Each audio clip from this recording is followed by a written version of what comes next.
Hi everyone, welcome to another video.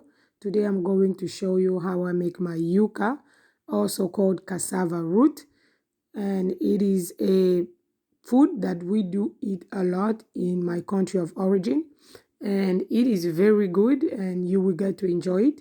And today I'm also going to speak in French, so bear with me. Bonjour tout le monde, j'espère que vous allez bien. Aujourd'hui, je vais vous montrer comment faire le manioc à la maison. Et oui, c'est aussi appelé le chikwang pour certaines personnes. Donc, quel que soit l'endroit ou le pays où vous vous retrouvez, c'est possible de pouvoir faire le manioc. Alors, nous allons commencer la vidéo. Let's just get right into it. To begin, you will have to buy yuca roots. So what I'm doing is I've bought a lot of yuca roots. For this video, I'm going to show you a couple of them, how I peel them off. Pour commencer, j'ai acheté des boutures de manioc que je suis en train d'éplucher et pour pouvoir les mettre dans la marmite et les plonger dans de l'eau.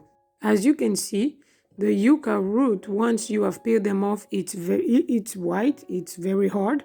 And in the middle, there is a root that you need to remove to make sure that you do not have to eat it later on. And then once that root is peeled and removed, you can put it in water and it will have to stay fermented for at least 7 days. At least that's what I did for 7 days or more.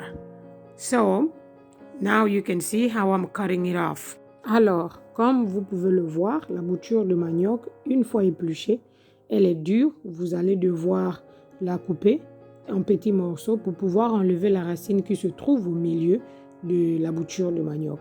Ensuite, vous allez plonger la bouture de manioc pour qu'elle fermente pendant au moins une semaine ou plus. Du moins, c'est ce que j'ai eu à faire.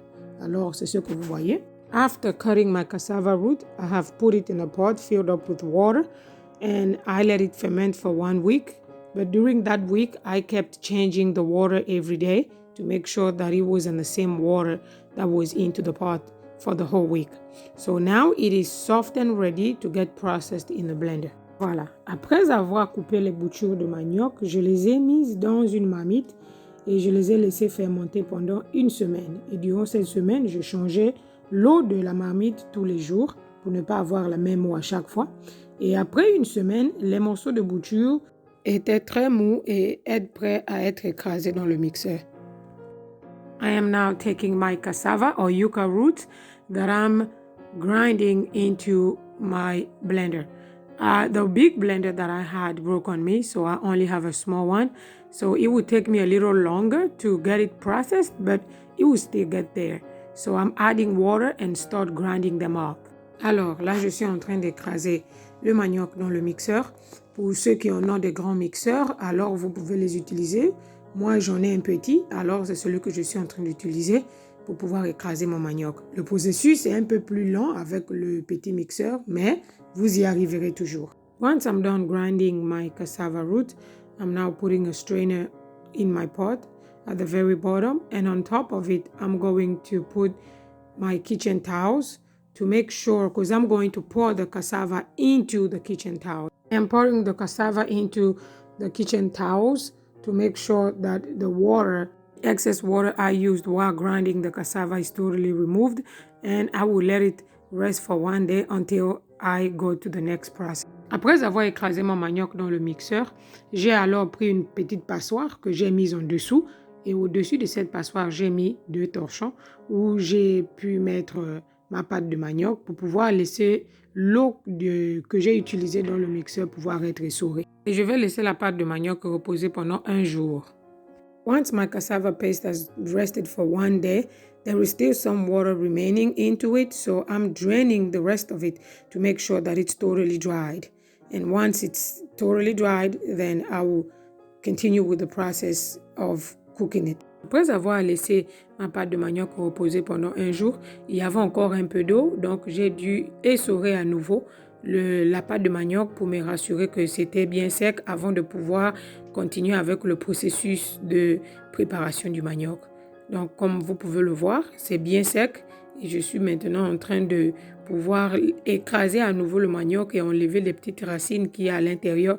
Si vous en trouvez, il faut les enlever pour se rassurer que vous ne mangerez pas le manioc avec plein de racines à l'intérieur. Once I've made sure that my cassava paste is totally dried, now I'm working my cassava dough to make sure that there is no extra roots into it, because you do not want to eat a cassava with roots inside. So now that it's totally cleared, I'm now working the paste to make sure that I get a very good dough. Une fois que je me suis rassuré que toutes les racines ont été enlevées de la pâte de manioc, alors j'ai pris un peu d'eau que j'ai pu mettre dans la marmite pour pouvoir préparer une moitié de la pâte de manioc. Donc, je ne vais pas préparer totalement, mais je vais la faire cuire de manière à ce qu'elle soit à moitié cuite pour pouvoir la mélanger après avec la moitié de manioc qui n'est pas cuite. Once I've made sure that all the roots have been removed out of my dough and then my dough was already well worked, then I took half of the dough that I added a little bit of water to cook it, but I'm not gonna cook it entirely, just halfway through, and then I'm gonna mix it back with the dough that is uncooked. So as you can see, that's what I'm doing here. Une fois que ma pâte est à moitié cuite, alors je vais l'enlever du four pour pouvoir la mélanger avec la pâte qui n'est pas cuite. Now that I've cooked my dough halfway, I'm gonna take it and mix it with the uncooked one. And then that process actually will allow your cassava root to be really tender once you cook it totally and once the process is over. So that's why I cooked half of it and left half of it uncooked, and I'm mixing both of them. La raison pour laquelle j'ai préparé la moitié de la pâte de manioc, c'est pour pouvoir obtenir une bonne chikwang, un bon manioc bien mou comme il le faut. Alors que si je laisse toute la pâte non préparée, le résultat ne sera pas le même que quand je prépare une moitié de la pâte. Donc c'est pour ça que vous m'avez vu préparer cette moitié-là. Alors le processus continue. After mixing my halfway cooked dough and the uncooked cassava dough, I'm now obtaining a very good paste that I'm going to start cutting into pieces to divide it and start making my cassava sticks. Une fois que ma pâte à moitié préparée et celle qui n'était pas préparée ont été bien mélangées, là j'ai coupé cette pâte-là en différents morceaux pour pouvoir commencer à faire mes bâtons de manioc.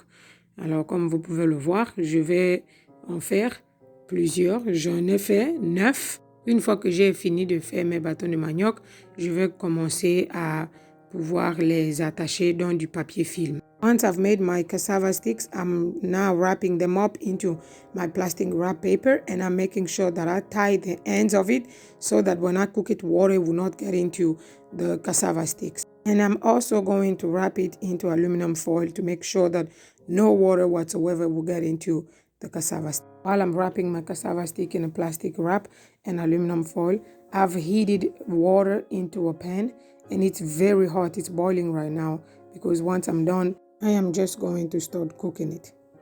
Une fois que j'ai fini mes bâtons de manioc, non seulement je les attache dans du papier film, mais je me rassure que j'attache aussi les bouts de mon bâton de manioc pour me rassurer que l'eau ne rentrera pas quand je vais préparer le manioc. Et puis, je vais aussi les mettre dans du papier aluminium pour que ça soit une double protection et comme ça, le manioc pourra cuire dans de très bonnes conditions. En attendant, j'ai déjà chauffé de l'eau et je vais mettre mon manioc et pouvoir le préparer pendant 30 minutes. Et je vais couvrir les bâtons de manioc au-dessus avec un torchon pour pouvoir les laisser bien cuire. Now that I'm done wrapping my cassava sticks, I'm cooking it now, putting it in a pot, and I'm going to let it boil for 30 minutes. And once I've put all the cassava sticks, I'm going to put a kitchen towel on top to just cover it and let it cook. Après les 30 minutes, mon manioc est cuit, donc je l'ai laissé reposer un peu pour qu'il soit moins chaud. Et là, je suis en train de le déballer pour que vous puissiez voir à l'intérieur après avoir coupé. Donc, je vais vous montrer maintenant la partie où on le déballe pour pouvoir le déguster. Et tous les maniocs que vous n'allez pas manger, vous pouvez les mettre au congélateur pour pouvoir les préserver.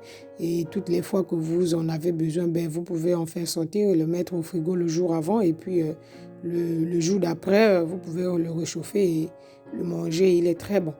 Et j'espère que vous avez aimé la vidéo et partagez-la massivement avec ceux qui sont partout dans le monde pour pouvoir préparer le manioc si l'endroit où ils n'en font pas, ben, ils peuvent en faire eux-mêmes. Voilà. Merci d'avoir regardé la vidéo. N'oubliez pas d'apprécier et puis de liker. After 30 minutes of cooking, my cassava is ready, and as you can see, I've cut already one of them, and now I'm unwrapping the second one so you can see what it looks like. It's really good, and you will get to enjoy it with whatever food you have. And for those ones that you cannot eat immediately, you can put it in a freezer and keep it there, and every time you get hungry, you can just thaw it and heat it up and eat it. So thank you for watching. If you like the content of the videos I'm making, don't forget to subscribe, hit the like button and the bell of notification to get notified every time I post a new video. And don't forget to share the video. Until next time, enjoy.